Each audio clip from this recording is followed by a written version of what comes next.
اور ان کے بھائیوں میں سے، تو بھائی کون سے ہو گئے؟ وہ بنی اسرائیلی، انہی کے بھائیوں میں سے وہ بنی اسماعیل ہوئے۔ رسول کائنات صلی اللہ علیہ وسلم کی شان اقدسہ جو ہے وہ آپ کے جد امجد جو ہیں وہ حضرت ابراہیم علیہ السلام ہے۔ تو ابراہیم علیہ السلام کے جو فرزند انجمن تھے ان میں اسحاق علیہ السلام اور اسماعیل علیہ السلام۔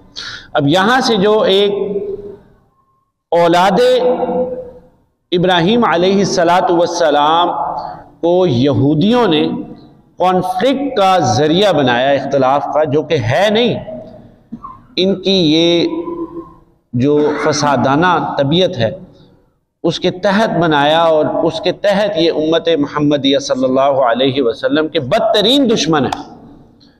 آج ہمیں قرآن کا نہیں پتہ تو ہمیں یہود اور حنود کے مقاصد کا کیا پتہ ہوگا؟ یہ اب اگلے درس میں اگر اللہ تعالیٰ نے زندگی صحت دی تو میں بیان کروں گا انشاءاللہ تعالی۔ تو وہ جو اسحاق علیہ السلام تھے اور اسماعیل علیہ السلام، یعنی اسحاق علیہ السلام کی جو اولاد ہے وہ کیا ہوئی؟ بنی اسرائیل ہوئی۔